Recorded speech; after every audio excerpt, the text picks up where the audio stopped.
बौद्ध धर्माचं आचरण कसं करावं याची चांगल्या प्रकारची माहिती या ठिकाणी सुगतवंशजी यांनी दिलेली आहे। अनेक कार्यक्रमांमध्ये पंतजींच्या सोबत जाण्याचा योग मला आलेला आहे, त्यांच्या समोर भाषण करण्याचा योग मला आलेला आहे, त्यांचं प्रवचन ऐकण्याचाही योग मला आलेला आहे। त्यांच्या प्रवचनातून गौतम बुद्धांची प्रखर विचारधारा ही त्यांनी मांडलेली आहे। आणि सर्वात महत्वाचं असं आहे की सम्राट अशोक यांनी भारतातून बौद्ध धर्माचा प्रचार आणि प्रसार करण्याकरिता श्रीलंकेला त्यांचा पुत्र महेंद्र आणि पुत्री संघमित्रा यांना पाठवलं। त्या महेंद्र आणि संघमित्रांनी श्रीलंकेमध्ये बौद्ध धर्माचा एवढा प्रचार आणि प्रसार केला की संपूर्ण श्रीलंका हे बौद्ध राष्ट्र म्हणून ओळखलं जाऊ लागलं। त्या महेंद्र आणि संघमित्राच्या श्रीलंकेतील बौद्ध भिक्खू एन सुगतवंशजी महाथेरो आपल्या जळगाव शहरामध्ये आले, ही आपल्या दृष्टीने अतिशय महत्वपूर्ण आणि अभिमानास्पद बाब आहे।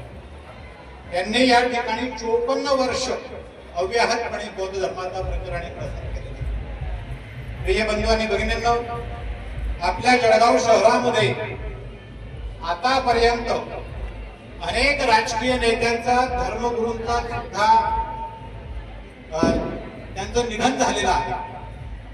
त्या अनुषंगाने त्यांची अंत्ययात्रा सुद्धा निघालेली आहे, नाही असं नाही।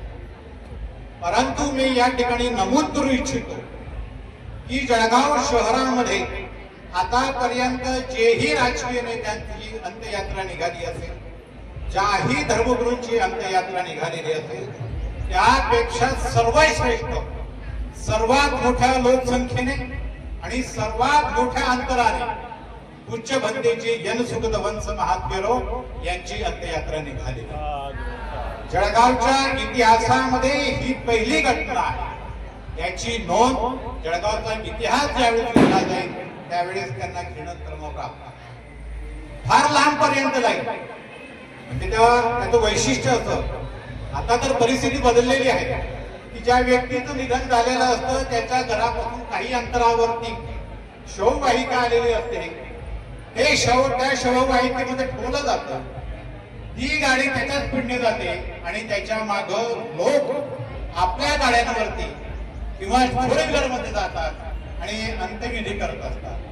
परंतु एन सुगतवंश महाथेरो यांची अंत्ययात्रा ही बाबासाहेब आंबेडकरांच्या पुतळ्यापासून संत चोखामेळ्यापर्यंत जी आलेली आहे वस्तुरापर्यंत, ते जवळजवळ 1.5 ते 2 किलोमीटर अंतर आहे।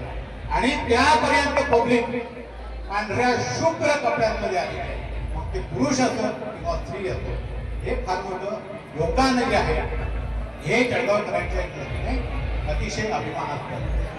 बंधू आणि भगिनींनो, महाबोधी या ठिकाणी जो ज्वलंत इश्यू आहे महाबोधी महाविहार मुक्ती आंदोलनाचा, या महाबोधी महाविहार मुक्ती आंदोलनाच्या अनुषंगाने उच्च भक्तीची एन सुगतवंश महाथेरो आणि संघनायक यांच्या नेतृत्वाखाली जळगाव शहरामध्ये 11 मार्चला शांती मार्चचं आयोजन केलेलं होतं।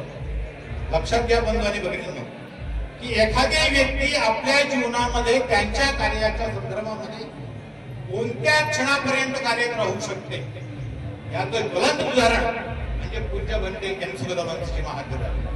11 मार्चला या ठिकाणी महाबोधी महाविहार मुक्तीच्या संदर्भामध्ये त्यांच्या नेतृत्वाखाली शांती मार्चचं आयोजन करण्यात आलेलं होतं। कशाचं? शांती मार्चचं। परंतु ज्यांच्या नेतृत्वाखाली या ठिकाणी 11 मार्चला शांती मार्चचं आयोजन करण्यात आलेलं होतं, त्याचीच अंत्ययात्रा 11 मार्चला निघाली। हा सुद्धा इतिहासातला फार मोठा